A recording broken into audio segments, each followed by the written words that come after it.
दरूद पाक पढ़ने का टाइम टेबल में पढ़ने का, यानी कि जहाँ भी जाएंगे वो तुम्हारे दरूद का गवाह बनता जाएगा, तुम्हारी नेकियों को गवाह बनता जाएगा जहाँ भी जाएंगे।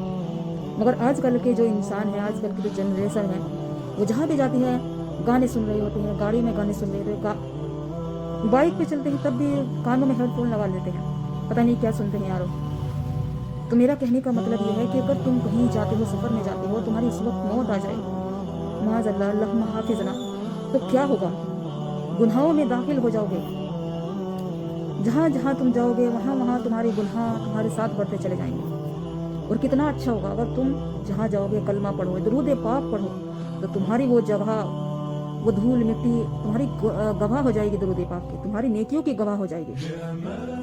फरिश्ते तुम पर रहमतें बरसाते रहते हैं जिस वक्त तुम कलमा पढ़ते हो, दरूद पाक पढ़ते हो। काम करो, जाओ अपना ये पढ़े जाओ। क्या रखा है इन कानों में?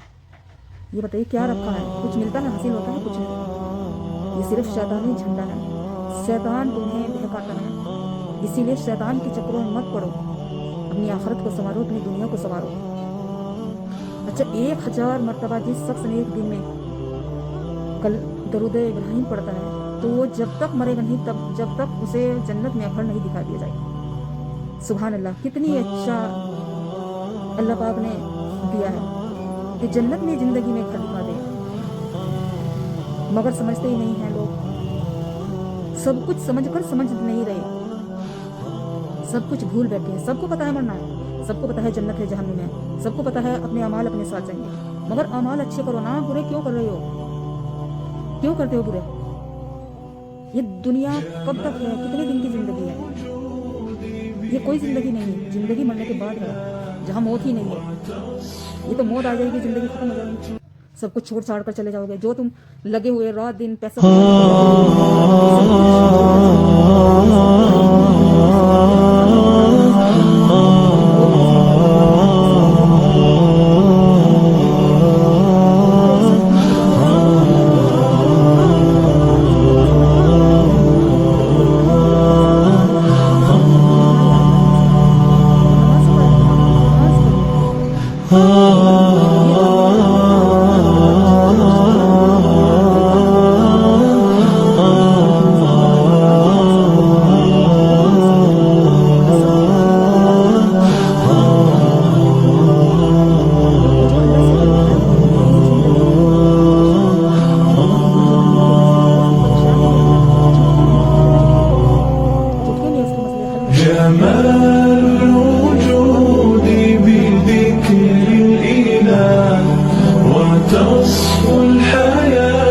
के हाथों में सौंप देते थे। वो अपनी जिंदगी अल्लाह की राह में ख़त्म कर देते थे। आपने सुना है कि एक एक सहाबा ऐसे हुए कि शादी हुई, शादी के अगले दिन ही चले गए अल्लाह की राह में। घर आए, बूढ़े हो गए, बच्चा जवान हो गया, लड़का कहता है कौन है अब्बा, कौन है? माँ ने पहचान लिया कि आने दो बेटा, तेरे अब्बा है। सुभान अल्लाह। लड़का 20 साल का हो गया, बड़ा हो गया, लड़के को पता ही नहीं बाप कौन था, कौन है। और वो सहाबा ऐसे थे कि 2 रकात नमाज नफिल पढ़ते और अल्लाह से जो चाहे अपना मसला हल करा लेते। क्यों करा लेते? क्योंकि उनके ईमान पक्के थे। वो अल्लाह की राह में अपनी ज़िंदगी खर्च करते थे, वो अपना वक्त अल्लाह की राह में गुजारते थे। और आजकल के जो मुसलमान हैं, आजकल के जो इंसान हैं, वो दुनिया की रंग रलियों में रंग गए हैं। तो क्यों ऐसी ज़िंदगी गुजार रहे हो?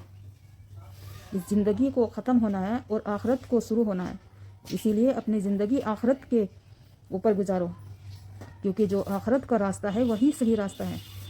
अपनी ये भी ज़िंदगी संवारो और वो भी ज़िंदगी संवारो। अल्लाह ने ईमान वालों को दोनों जहां की नेमतें बख्शी हैं, दुनिया की भी और आखिरत की भी। तुम यहाँ अच्छे अमाल करोगे, तुम्हारे अच्छे ही ज़िंदगी होगी। अगर तुम बुरा करोगे तो तुम्हारी ना यहाँ कुछ है ना वहाँ है। तो बस अल्लाह की राह में अपनी ज़िंदगी खर्च करो, ज़्यादा से ज़्यादा दरूद इब्राहिम पढ़ो और अल्लाह का के वास्ते नमाज़ें पढ़ो, अपनी नमाज मत छोड़ो। ईमान वालों, नमाज पे आ जाओ। मेरी गुजारिश है आप सबसे, इस वीडियो को शेयर ज़रूर करो और अल्लाह के वास्ते नमाज़ों को कायम कर लो। मुसलमानों पर बहुत आपदाएं आ चुकी हैं, चारों तरफ से घिर चुके हैं, बस एक अल्लाह का रास्ता खुला है। अल्लाह का रास्ता अपना लो, ये दुनिया संवर जाएगी। अपने बच्चों को नमाज़ों में लगा लो, सुबह उठने का आदी बना लो। फजीर में सजदे हों, जहर में सजदे हों, असर में सजदे हों, मगरिब में सजदे हों, ये सब मैं सोचती हूँ सुभान अल्लाह कितना अच्छा दिन गुजरेगा। देख